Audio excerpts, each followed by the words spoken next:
buenas tardes a todos ustedes. Vamos a continuar con las actividades del Congreso. Tenemos el simposio oficiado de MILRAE Perú, que va a tener el tema que va a desarrollar utilidad del Doppler en el diagnóstico y seguimiento del retardo del crecimiento intrauterino. El doctor José Zapata va a ser el moderador de esta sesión.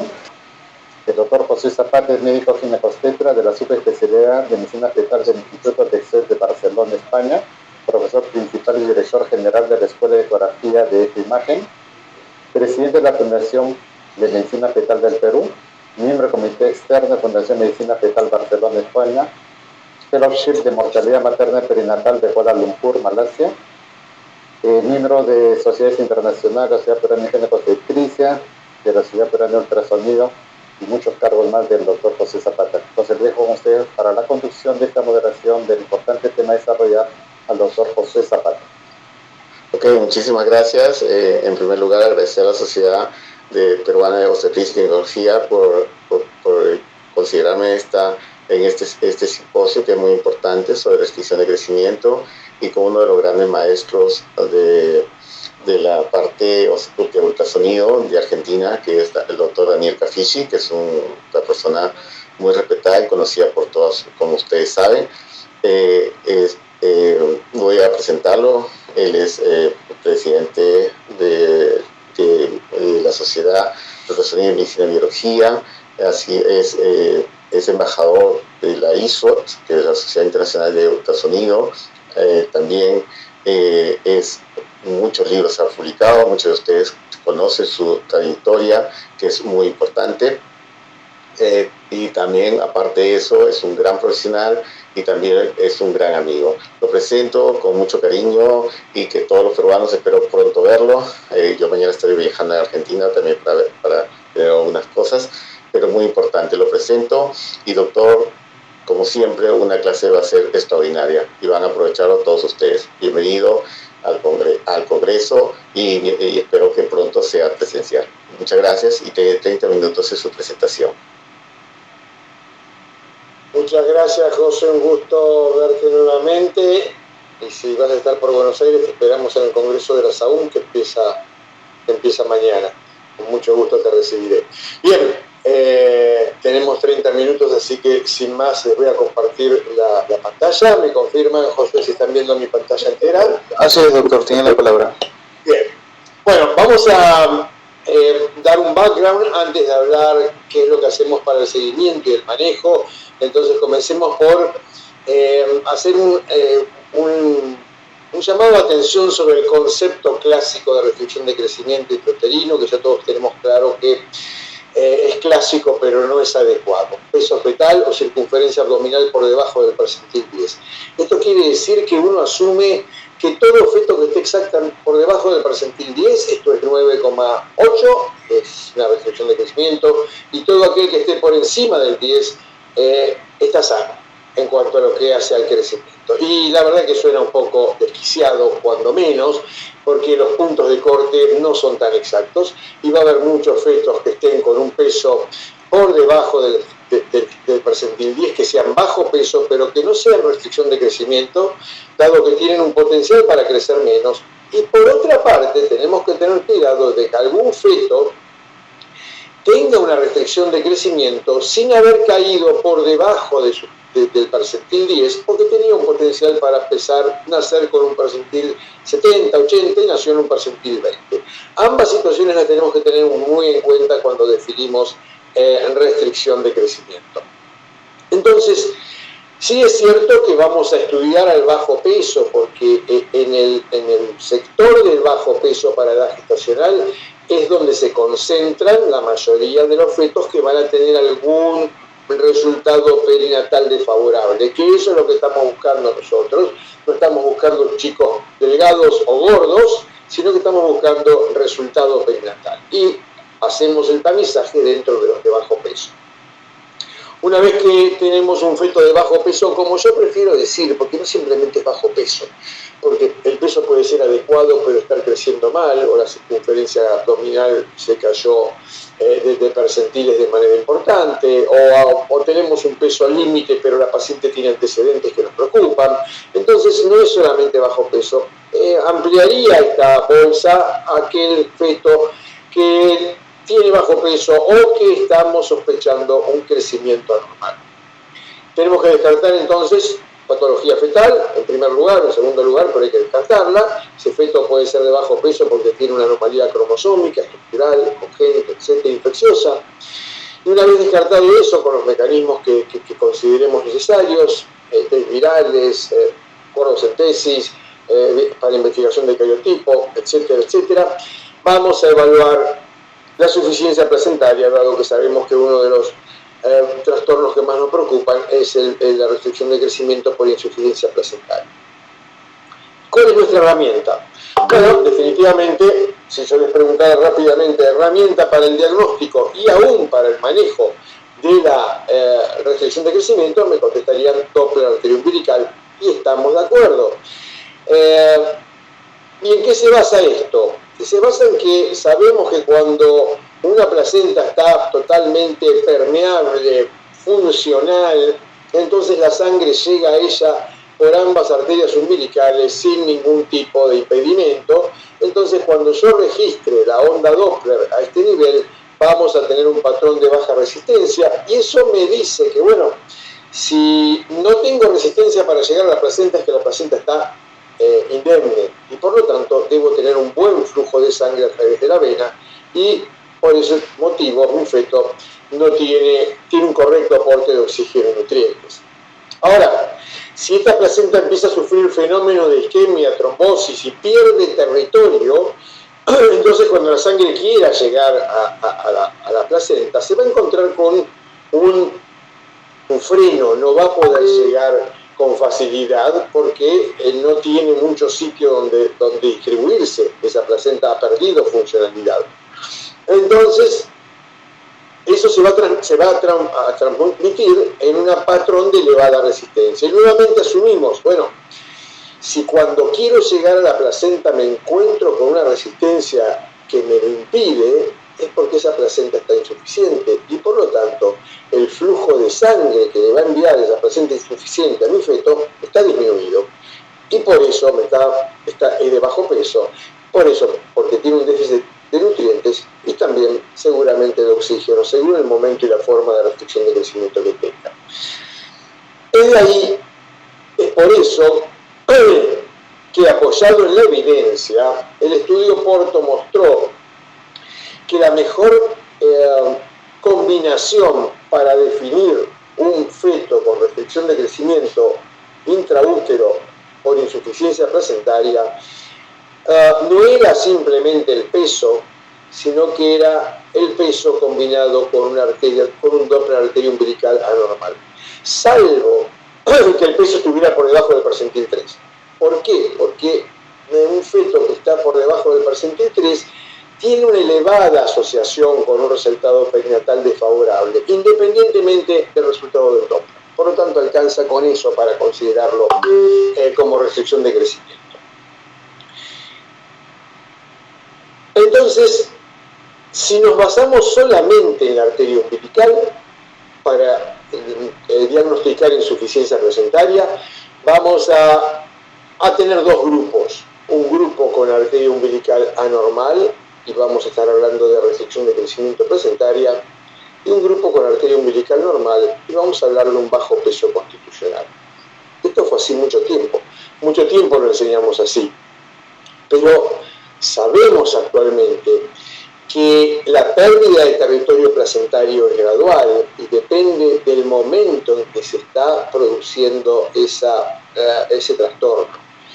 Que en la restricción de crecimiento temprana hay una pérdida gradual de territorio que va en aumento, mientras que en la restricción de crecimiento tardía, aquella que diagnosticamos después de la semana 32, habitualmente el compromiso placentario es leve. ¿Y qué ocurre según el grado de compromiso placentario?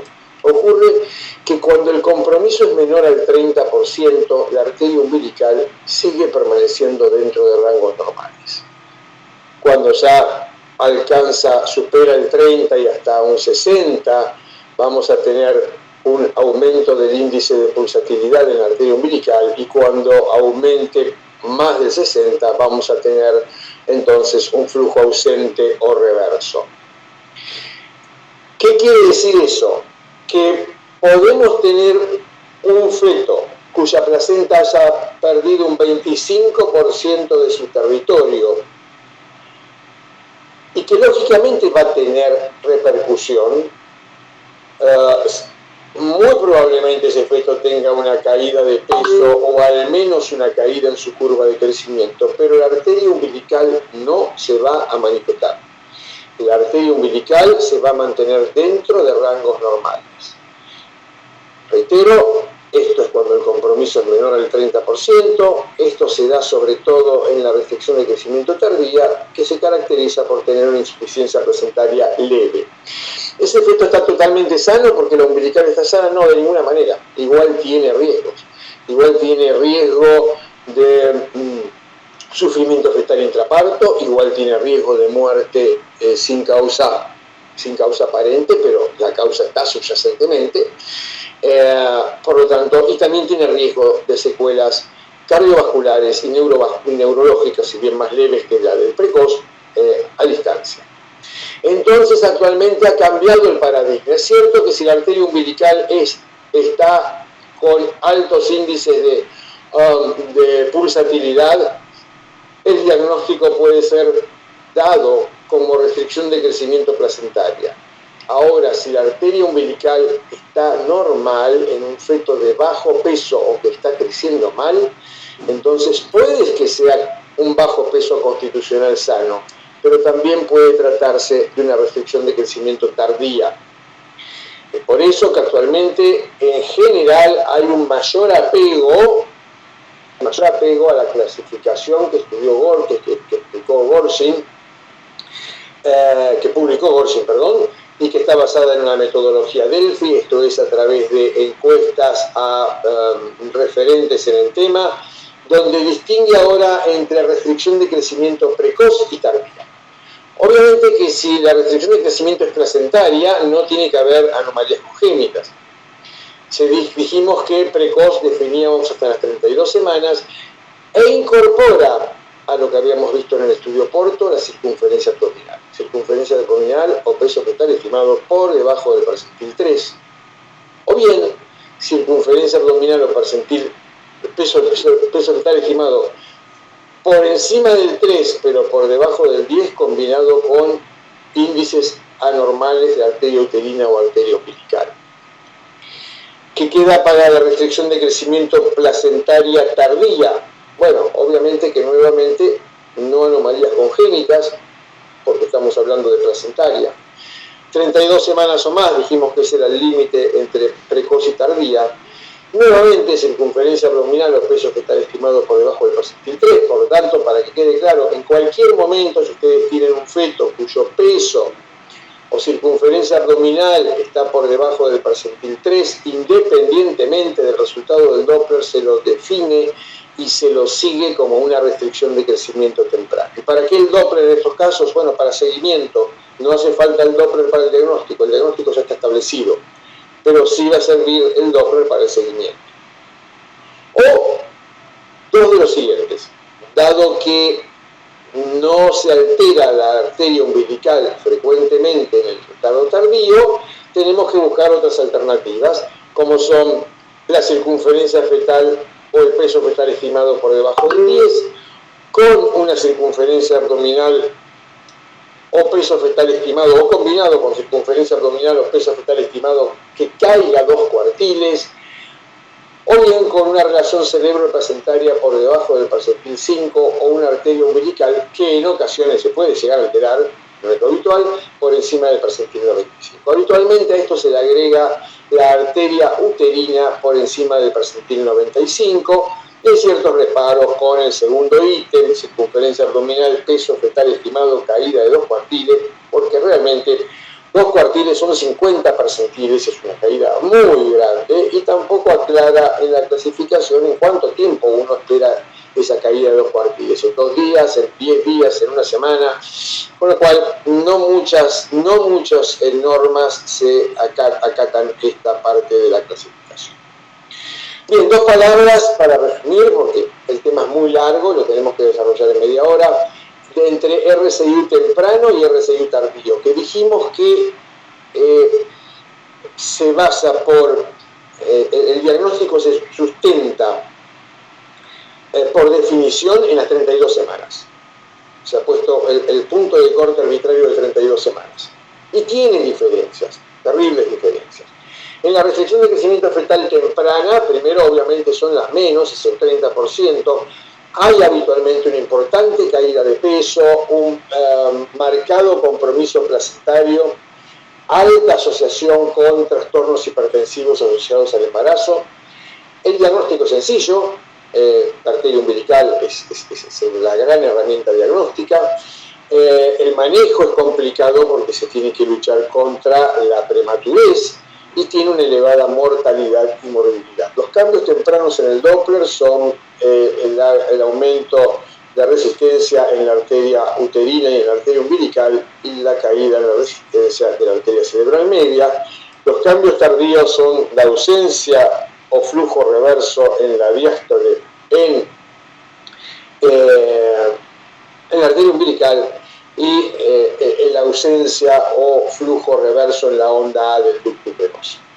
Por su parte, la restricción de crecimiento fetal tardía, la pérdida de peso es variable. Puede estar límite en el percentil 10, solamente puede estar comprometido el abdomen, puede simplemente verse una curva de crecimiento en disminución. El compromiso placentario dijimos que es escaso, también poca asociación con trastornos hipertensivos. El diagnóstico es complicado porque la arteria umbilical no habla habitualmente, no se altera frecuentemente. El manejo es sencillo porque habitualmente estamos mucho más cerca del término y de la viabilidad. La mortalidad es más baja, pero si bien la hipoxia es menos tolerada que en el temprano. La evolución de estos fetos es menos predecible. En la RCI temprana, la restricción de crecimiento fetal temprana, uno sabe que se alteró la arteria umbilical, se altera la cerebral media y luego el ducto venoso o el flujo reverso de la arteria umbilical van a ser el patrón que anteceda a la muerte. En cambio acá, la complicación puede aparecer sin que tengamos un aviso tan claro, por eso el diagnóstico es más difícil y la evolución menos predecible. Los cambios tempranos están en la relación cerebro-umbilical y más tardíamente en la alteración de la arteria cerebral media.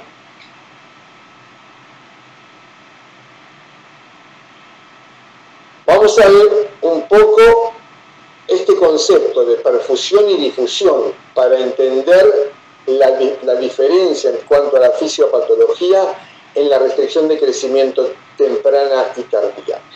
El concepto que nosotros tenemos habitualmente es que la placenta es el órgano que obviamente irriga al feto a través de la vena umbilical. Y que si se pierde territorio placentario, se pierde irrigación, o sea, se pierde perfusión. Eso es lo que sucede, sin lugar a dudas, cuando la placenta se va alterando en forma importante, y esto ocurre sobre todo en la restricción temprana.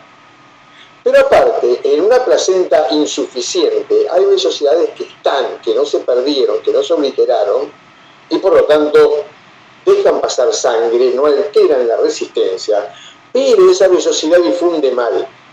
Entonces está presente, no altera tanto la resistencia de la arteria umbilical, pero limita el pasaje de oxígeno, y por lo tanto saben que esto está relacionado con el Doppler de la arteria cerebral media. Por lo tanto, podemos hablar de que el Doppler de la arteria umbilical refleja la suficiencia vascular placentaria y su efecto en la perfusión, mientras que el Doppler de la arteria cerebral media refleja la difusión vellositaria y su efecto en el aporte de oxígeno. Entonces, resumiendo, una perfusión anormal, que es lo que mayoritariamente se da en la restricción de crecimiento temprana, va a alterar la arteria uterina, va a alterar la arteria umbilical, y sabemos que estos casos están asociados con preeclampsia y restricción de crecimiento intraútero. Recién cuando hace una reducción del 25-30% se aprecia un aumento en el índice de pulsatividad de la arteria umbilical. Mientras que la difusión se ve en la resección tardía. Es una insuficiencia placentaria leve, con pequeño aumento en la umbilical que no alcanza a irse por encima del percentil 95, un leve descenso de la arteria cerebral media que no alcanza a caer por debajo de niveles normales, pero esto en conjunto define una alteración de la relación cerebro-placentaria, como les muestro en este gráfico. Este es el primer escalón de un feto sano, con una alta resistencia en la cerebral media y baja en la umbilical, pero a medida que se va perdiendo, por un lado perfusión y por otro lado difusión, disminuye un poco aumenta un poco la resistencia en la arteria umbilical y disminuye un poco en la cerebral media. No se alcanzaron niveles de anormalidad, de pérdida de mucho territorio, pero sí esta alteración en la relación cerebro-placentaria nos alerta sobre que ese feto de bajo peso o con crecimiento normal tiene una causa que está en la placenta y que el compromiso de momento es leve. Finalmente, esto hace un poco el diagnóstico. En cuanto al seguimiento y la finalización, quiero darles un poco de evidencia. No les voy a contar cada una de las normas porque hay muchísimas. Eso sí me va a importar que sepan que hay muchísimas. Hoy en día hay una costumbre habitualmente en hablar de restricción de crecimiento tipo 1, tipo 2, tipo 3, tipo 4, se saca hoy, se pone mañana. Buenísimo, me parece excelente, pero eso es para un grupo. Eso es para el grupo del Clinic en Barcelona. Ustedes lo pueden adoptar o pueden no adoptarlo, pero hay muchas conductas y hay muchas normativas diferentes. Ni mejores ni peores, diferentes.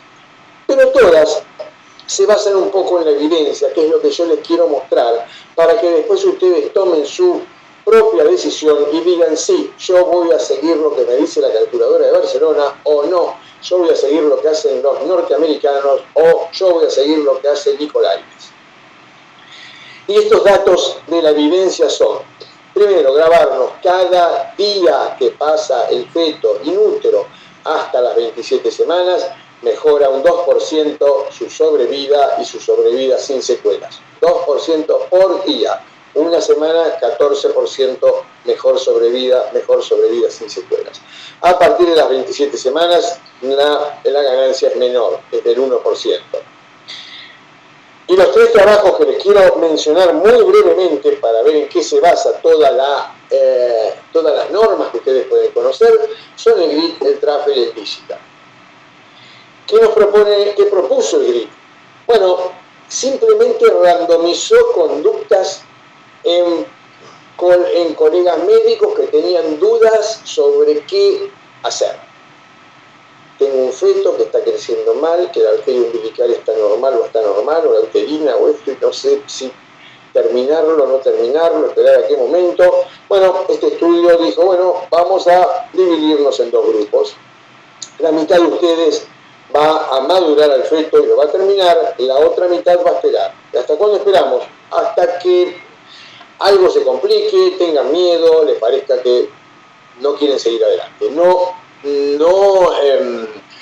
puso un punto de corte estricto.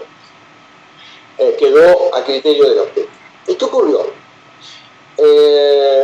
Bueno, intervalo medio entre los que tuvieron que sacarlo enseguida y los que esperaron. 4 días. No fue mucho, pero bueno, no se podía esperar más, no era ético ir contra la conducta que quería tomar el colega en ese momento, pero van a ver que como a pesar de que fue muy poquito, en esos 4 días hubo diferencias. Y miren, muerte antes del alta, y a ver, como obstetras tenemos que entender que la complicación no es la muerte in útero solamente.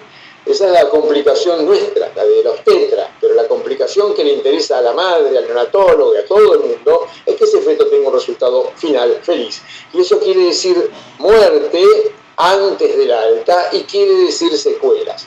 Y fíjense que no hubo diferencia en la muerte antes del alta entre los que se apuraron y los que esperaron. De hecho, en aquellos que se apuraron o que estuvieron randomizados para apurarse, hubo un poquito más de muerte, pero no fue significativo.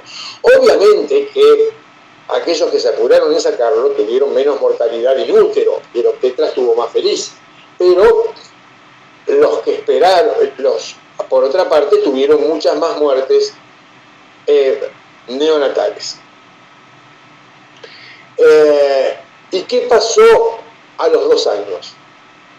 Bueno, en el momento hubo más complicaciones en el grupo inmediato que en el que esperó, y a los 2 años, lo que les resumo un poco lo que dice acá en honor al tiempo, a los 2 años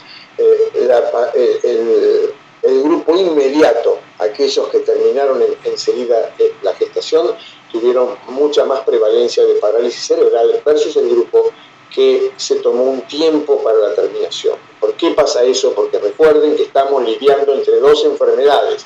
La enfermedad de lo que sufre el feto in útero, pero otra enfermedad que es la inmadurez. No es a veces lo que lesiona al feto esa persistencia in útero con la placenta alterada, sino enfrentarse con la inmadurez. El estudio Traffel randomizó en 3 alas y definió mucho mejor qué había que hacer. No dejó librado al azar, sino que randomizó en 3 grupos. Un grupo cardiotocograma computarizado, que les recuerdo que no tenemos en Latinoamérica. El segundo grupo, cambios precoces en el ductus venoso, índice de pulsatividad por encima del percentil 95. Y el tercer grupo, cambios tardíos, o sea, ductus venoso con onda reversa o ausente. Lógicamente, cada uno de estos grupos es de una mayor espera. En general, lo primero que acontece es esto, luego la pérdida de diástole en la pérdida de onda A y luego la onda ausente o reversa. Lógicamente, aquellos que esperaron hasta que se alterara el ductus venoso tuvieron una mayor mortalidad in útero, pero tuvieron la mejor sobrevida sin secuelas. Acá les muestro la gráfica. La sobrevida sin secuela a los 2 años, donde vemos que fue del 85% para el primer grupo, 91% si esperaron hasta el ductus venoso en el percentil 95 y 95% si esperaron con el índice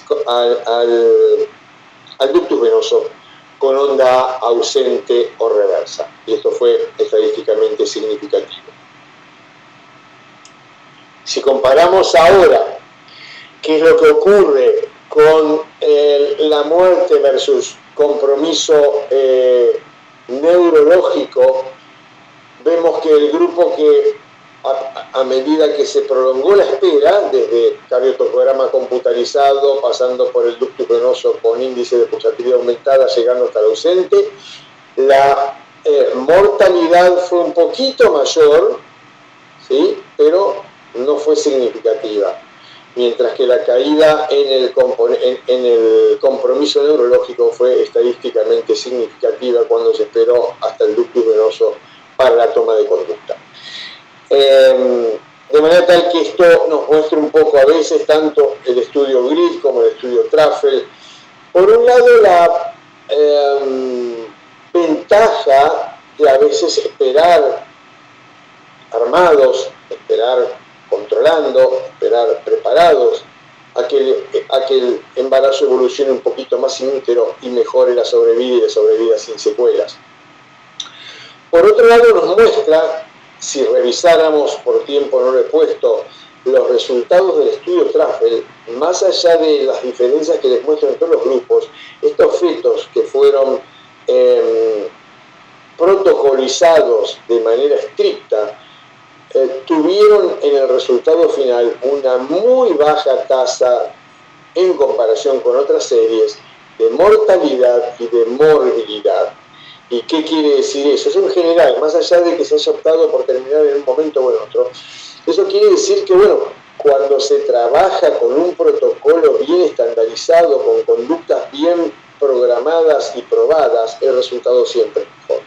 Siempre es mejor eso que trabajar como a uno le parezca o con lo que la emoción dice que bueno, mejor lo saco porque ayer me pasó con un feto que tenía la cerebral media, yo lo esperé y después se murió. Eso realmente no va. Hay que tener un protocolo y seguir un protocolo y sin lugar a dudas hay consenso general que esos son los mejores resultados que se obtienen. Finalmente, el DICITAC. El DICITAC lo que hizo fue, 650 fetos con sospecha de RCIU. ¿Qué era la sospecha? Circunferencia abdominal por debajo del percentil 10, peso por debajo del percentil 10, aplanamiento de la curva de crecimiento en tercer trimestre, lo que al clínico juzgará como crecimiento anormal, independientemente del doble. ¿Y qué se hizo? Se randomizó a las 38 semanas, estos fetos que están creciendo mal, llegamos a las 38 semanas, ¿seguimos esperando o los inducimos? Se los dividió y no hubo diferencias en la mortalidad neonatal, ni en el ingreso a terapia intensiva neonatal, ni mayor tasa de cesáreas. Por lo tanto, en base a este estudio, se avalaría este estudio que uno decida en estos casos la terminación del embarazo antes de las 38 semanas.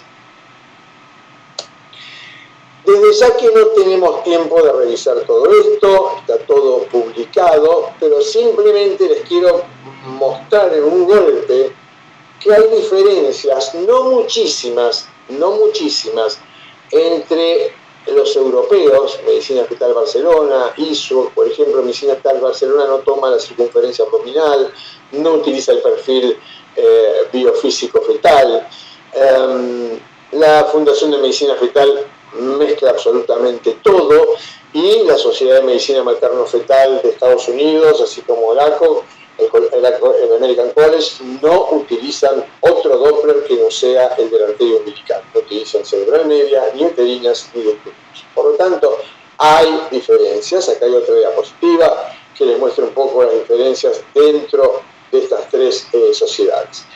Eso ustedes lo pueden revisar, yo no los quiero aburrir con esto, pero simplemente es abrirnos la cabeza de que no hay una sola verdad y uno tendrá que ver qué es lo que más se adapta a cada uno. Por ejemplo, cuando sigamos normas que incluyan sí o sí el monitor fetal computarizado, recuerden que nosotros no lo tenemos.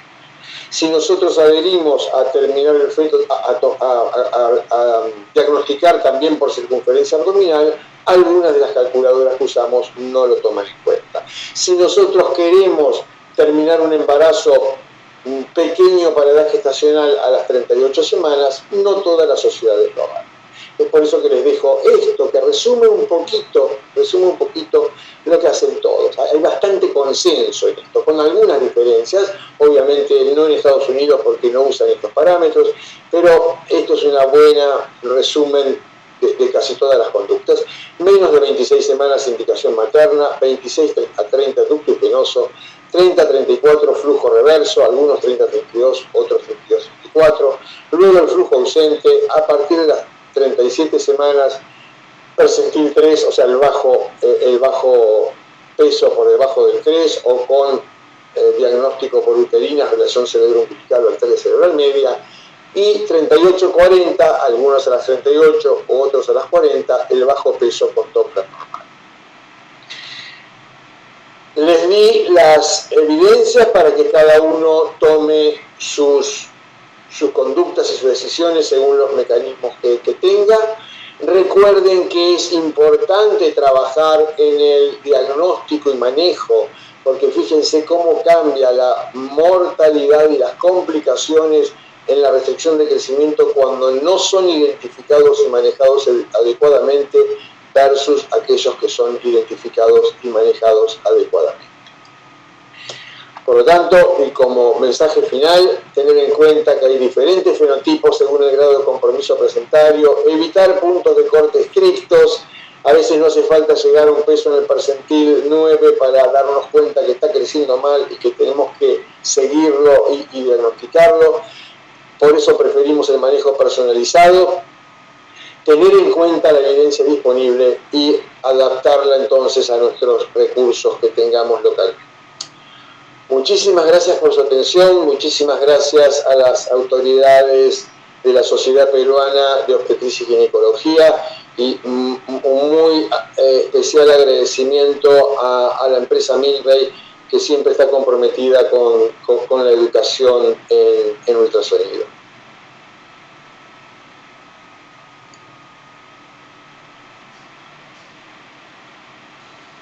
No, yo siempre te he escuchado y siempre ha sido muy buena, excelencia.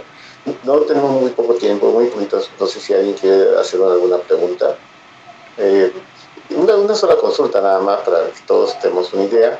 Dime, ¿y a qué punto le usas en restricción de crecimiento la utilidad del istmo aórtico? Bueno, no le doy más importancia. Ninguna. Claro, para jugar y hacer fotos, pero bueno, ya se demostró, y precisamente quienes fueron sus precursores, que fueron la gente de Barcelona, a través de una médica que era fellow de allá, María Ríos creo que se llamaba, que fue la que más lo investigó, lo utilizaron, y creo que actualmente tú tienes contacto con ellos. Si hablas con Francis, te va a decir que no lo utilizan más, no está más no da más información que la umbilical, y suele ser más complicado para quienes no están muy entrenados en óptica. Ok, bueno, siendo la 1 de la tarde, muchísimas gracias. Mañana estaré por tu país y te haré una visita por ahí. Con mucho gusto, con mucho gusto. Estamos bien, para tomar un buen vino. Estamos ahí en el Palais de Bourges con el simposio, te espero de verdad. Sí, me doy un saltito por ahí. Me gusta. Muy bien, muchísimas gracias a todos. Le doy el pase al doctor Luis Mesa para el cierre de este simposio.